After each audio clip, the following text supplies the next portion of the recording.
En mi día de boda, mi suegra llevó a mi esposo a un lado y le susurró: yo pagué por esta boda, así que ahora me obedecerá.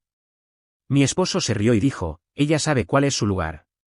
Sonriendo, tomé el micrófono y dije: entonces no les importará si anuncio quién pagó realmente por esto. La verdad los dejó sin palabras. Nunca pensé que el día de mi boda, el día con el que soñé desde que era una niña, se convertiría en el escenario de una confrontación que redefiniría mi vida. Mi nombre es Sara y esta es la historia de cómo recuperé mi dignidad de aquellos que intentaron menospreciarme.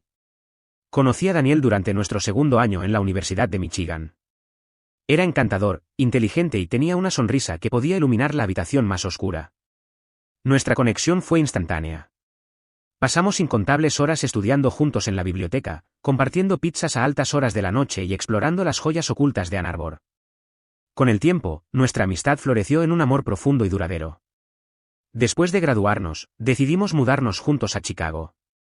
Daniel consiguió un puesto en un prestigioso bufete de abogados, mientras que yo comencé a enseñar inglés en una escuela secundaria local. Nuestra vida estaba llena de amor, risas y sueños compartidos.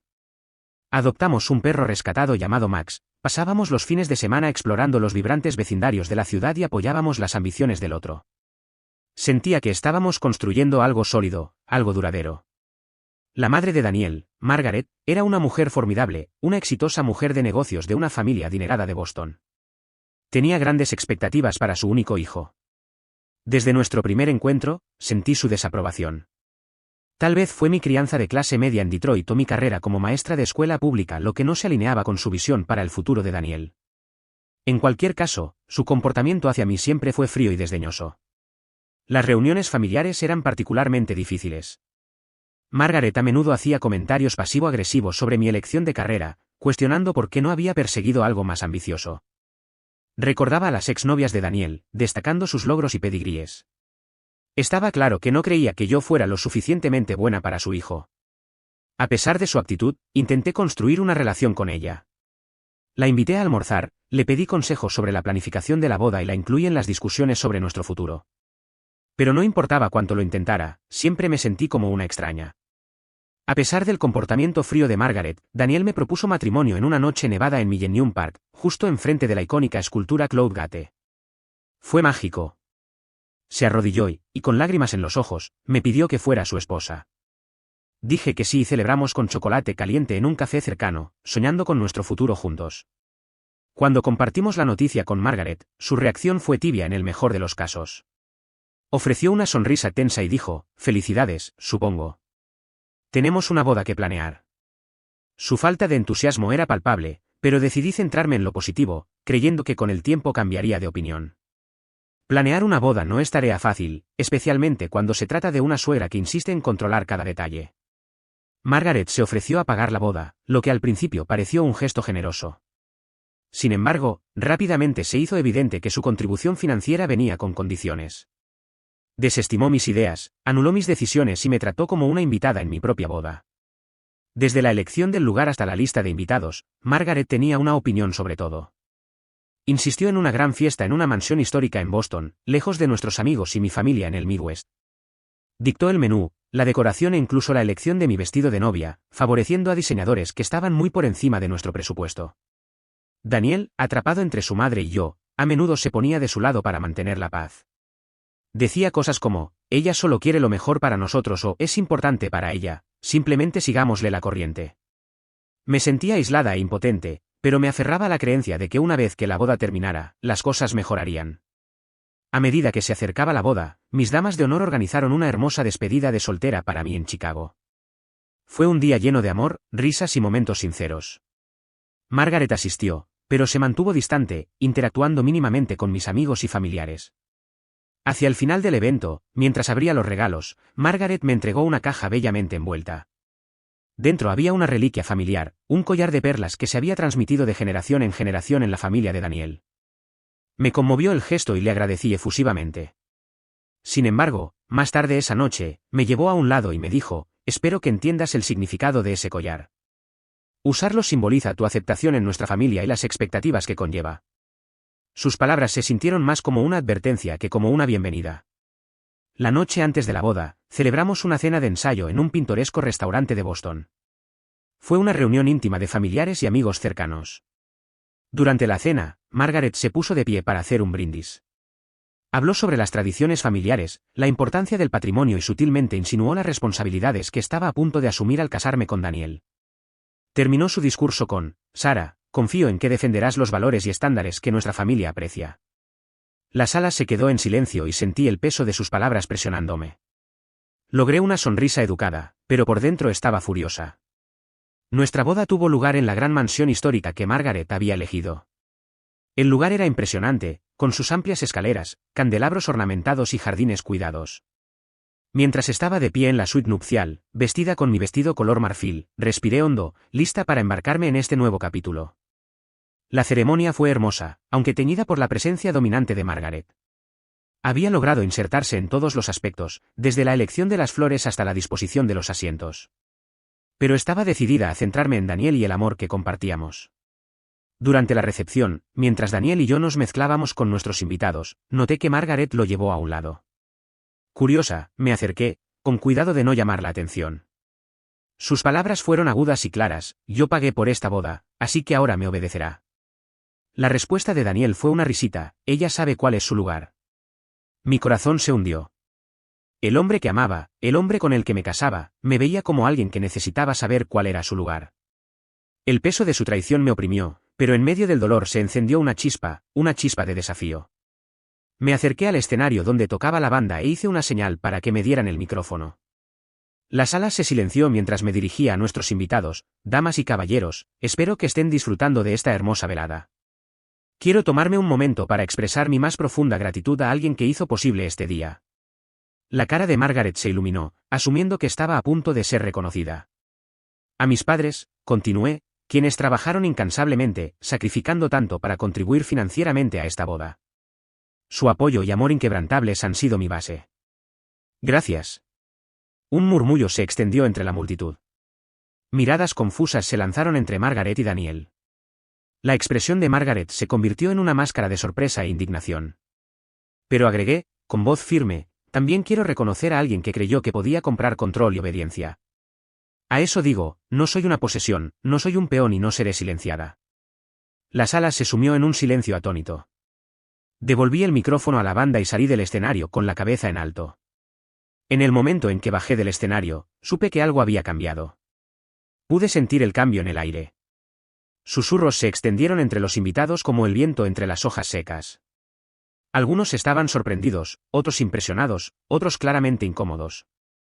Pero yo me sentía extrañamente tranquila, casi libre. Margaret se quedó congelada cerca de la mesa principal, su copa de champán temblando ligeramente en su mano. Daniel me siguió afuera, al balcón de piedra que daba al jardín. Su rostro estaba tenso, enrojecido por la vergüenza y la rabia. ¿Qué demonios fue eso?, siseó. Ni siquiera lo miré. Dije la verdad. Avergonzaste a mi madre. Ella me avergonzó a mí. Me faltó al respeto, otra vez, y tú la dejaste. Su voz bajó: no entiendes cómo funcionan las cosas en mi familia. Y ahí estaba, esa línea, esa barrera que se suponía que nunca debía cruzar. Me volví para mirarlo. Tienes razón, no lo entiendo. Porque en mi familia no tratamos a las personas como propiedad. Abrió la boca para hablar, pero no pudo encontrar las palabras. Se quedó allí sin palabras y, por un momento, sentí que estaba mirando a un extraño. No dormí mucho esa noche. Me quedé en la habitación de invitados de la mansión, mientras que Daniel ocupó la suite nupcial. Cuán apropiado. Me desperté temprano y bajé las escaleras, esperando estar sola, pero no. Margaret ya estaba allí, sentada en el comedor con una bata de seda, bebiendo café como si nada hubiera pasado. Me miró por encima del borde de su taza con la misma agudeza que había usado la primera vez que nos conocimos. «¿Crees que dejaste clara tu postura anoche?», dijo. «Todo lo que hiciste fue montar una escena. La gente ya está llamando y haciendo preguntas». Me senté frente a ella y la miré fijamente a los ojos. «Bien, que pregunten». Ella sonrió. «No durarás en esta familia». Sonreí, pero no fue una sonrisa amistosa. «Entonces tal vez no me quede». Ella parpadeó, tomada por sorpresa por primera vez. Antes de que pudiera volver a hablar, Daniel entró. Parecía que él tampoco había dormido. «Necesito hablar con mi esposa a solas», dijo. Margaret salió de la habitación sin decir una palabra, pero pude sentir sus ojos puestos en nosotros todo el tiempo. Daniel se sentó, se frotó las manos por la cara y dijo, no podemos empezar nuestro matrimonio así. Estoy de acuerdo. Levantó la vista, sorprendido. Entonces te disculparás. Casi me reí. ¿Crees que debería disculparme? Se inclinó, su voz tensa. Me avergonzaste delante de mi familia y amigos. Te reíste cuando tu madre dijo que tenía que obedecerla. ¿Te escuchas siquiera a ti misma? Esto no es 1950. Es solo su forma de hablar. Aparentemente, es tu forma de hablar también. No respondió. El silencio se extendió entre nosotros hasta que finalmente dijo, necesitamos espacio. Tal vez deberías ir a quedarte con tus padres por un tiempo. Y así, mi boda se convirtió en una separación de prueba. Regresé a la casa de mis padres en Detroit. Me recibieron con los brazos abiertos, pero trataron de no hacer demasiadas preguntas. Aún así, pude notar que estaban enojados, especialmente mi papá. Siempre le había gustado Daniel, había confiado en él. Mi mamá seguía diciendo, solo quiero que seas feliz. Pero detrás de sus ojos vi preocupación. Yo también estaba preocupada. Pensé que Daniel llamaría. Pensé que vendría tras de mí, que diría que lo sentía, que había metido la pata. Pero pasaron los días, nada. Luego sucedió algo extraño. Mientras organizaba mis cosas y me preparaba para enviar algunos de los regalos que habíamos recibido, encontré una carpeta. Estaba etiquetada como presupuesto de la boda y dentro había recibos, pagos, contratos. La mayoría lo había visto antes, pero una página me detuvo en seco. Era un recibo de transferencia bancaria, una gran suma de la cuenta de mi padre al coordinador del evento. Confundida, se lo mostré a mi papá. Dudó antes de decir, nosotros pagamos la boda, cariño. No, Margaret. No queríamos que te sintieras pequeña o presionada.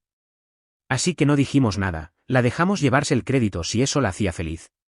Me quedé sentada allí, atónita. No pagó nada. Lo intentó, pero quería el control total, así que cubrimos el saldo en silencio. Mi cabeza daba vueltas. De repente, todo tenía sentido. Margaret asumió que había pagado.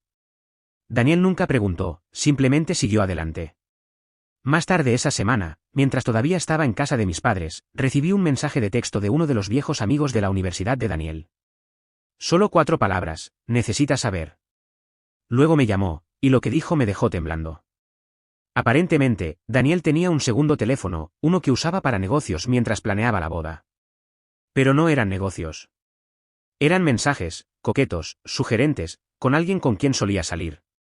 Ella había aparecido en la boda, sentada en el fondo, y se fue justo después de la ceremonia. No era solo una invitada, dijo su amigo.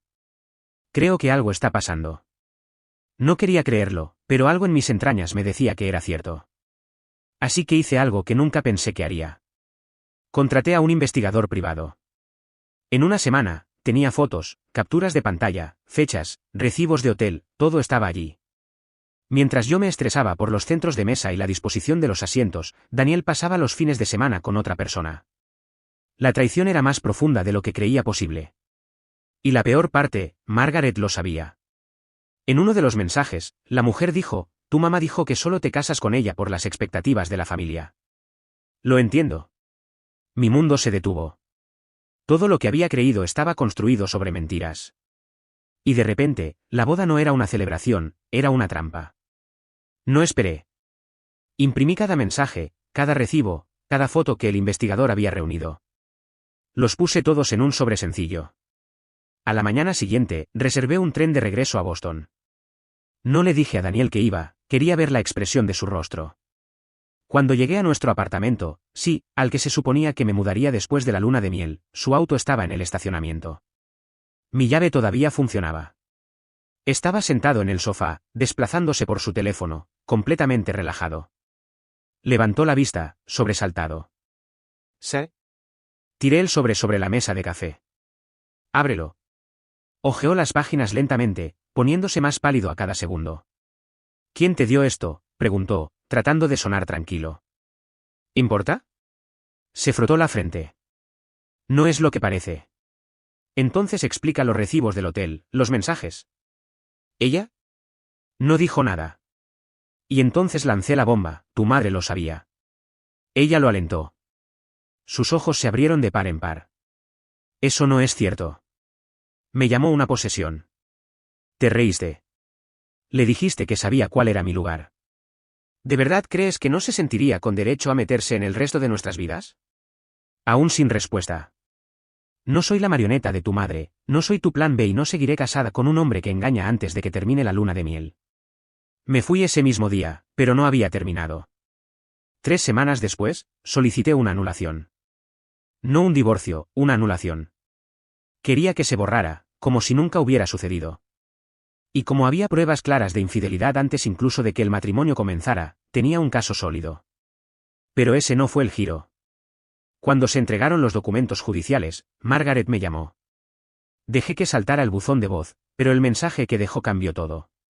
Le advertí a Daniel que no jugara a dos bandas, dijo con voz fría. Lo ha arruinado todo. Tu pequeña maniobra nos avergonzó, pero lo has empeorado. Nunca se suponía que te enteraras del fideicomiso. ¿El fideicomiso? Inmediatamente llamé a mi papá. No sabía de qué estaba hablando, así que llamé a mi abogado. Resulta que Margaret había establecido un fondo fiduciario matrimonial, una suma ridícula, 7 cifras, que se desbloquearía en el primer aniversario de bodas de Daniel. Era parte de una vieja estrategia financiera familiar: cásate con alguien aceptable, permanece casado durante 1 año, obtén acceso al dinero. Solo que yo no debía saberlo, porque no se suponía que me beneficiara. Se suponía que debía seguir el juego, organizar fiestas, usar las perlas, estar callada, verme bien en las fotos. Luego, cuando terminara el año, Daniel se divorciaría de mí amigablemente. Yo me iría pensando que no había funcionado, mientras que él cobraría. Pero arruiné el cronograma. Lo arruiné todo demasiado pronto. Daniel y Margaret lo habían estado planeando desde el compromiso. Y aquí está la clave, la razón por la que todo se desmoronó. La mujer con la que me engañaba se enteró del fideicomiso y quería participar. Cuando Daniel dudó, ella lo expuso. Así es como se enteró su amigo de la universidad. Así es como salieron a la luz los mensajes. Y así es como descubrí la verdad. Lo hice público. Compartí mi historia. No todas las fotos, no todos los mensajes, pero lo suficiente. No di nombres, pero cualquiera en nuestro círculo sabía exactamente de quién estaba hablando. La reputación de Daniel en su bufete de abogados se desplomó. También lo hizo el nombre de Margaret en su red empresarial. La gente comenzó a distanciarse. La imagen perfecta que había construido durante décadas se agrietó en semanas.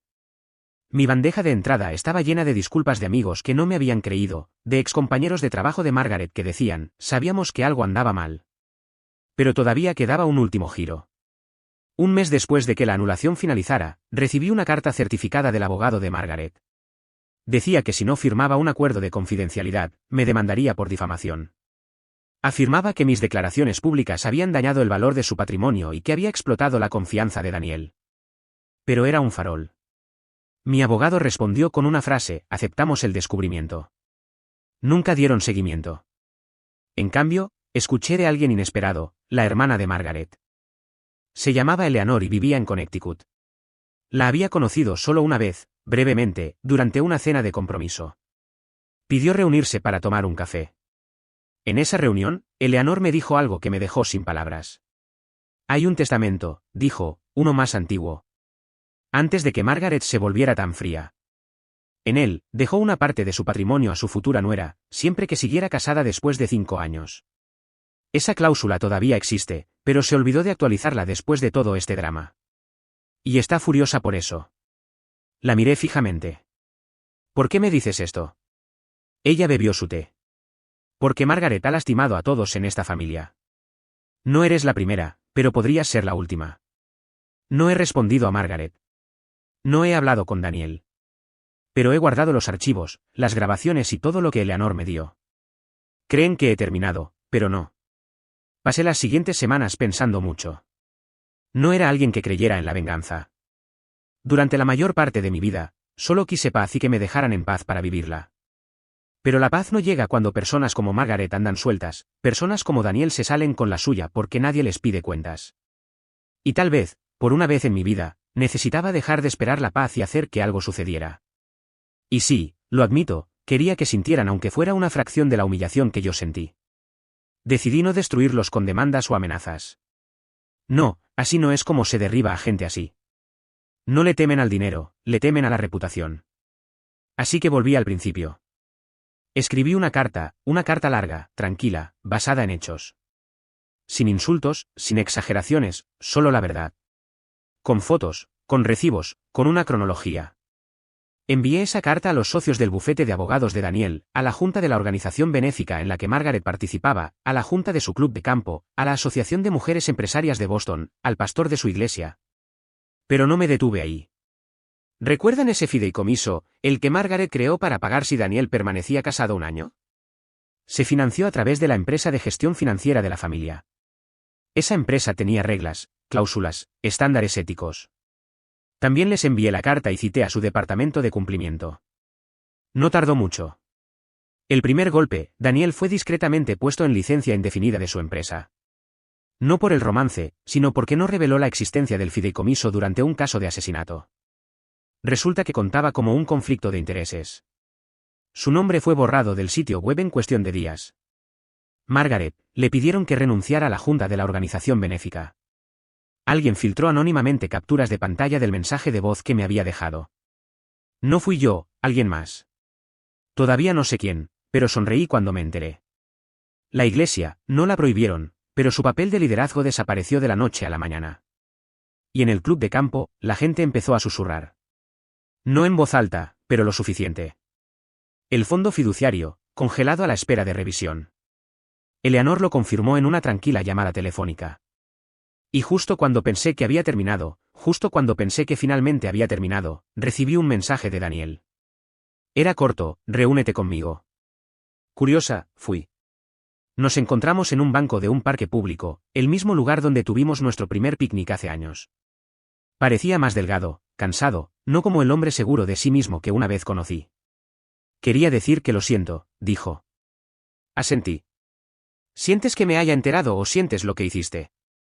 Suspiró. Ambos. Nos sentamos en silencio.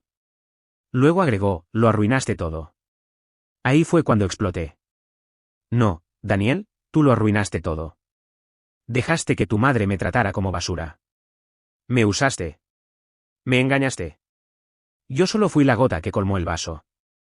Y ahora que el castillo de mentiras que construiste se está derrumbando, quieres fingir que yo encendí el fósforo, pero tú vertiste la gasolina. Desvió la mirada. Me levanté para irme, pero antes de hacerlo, dije, estaré bien.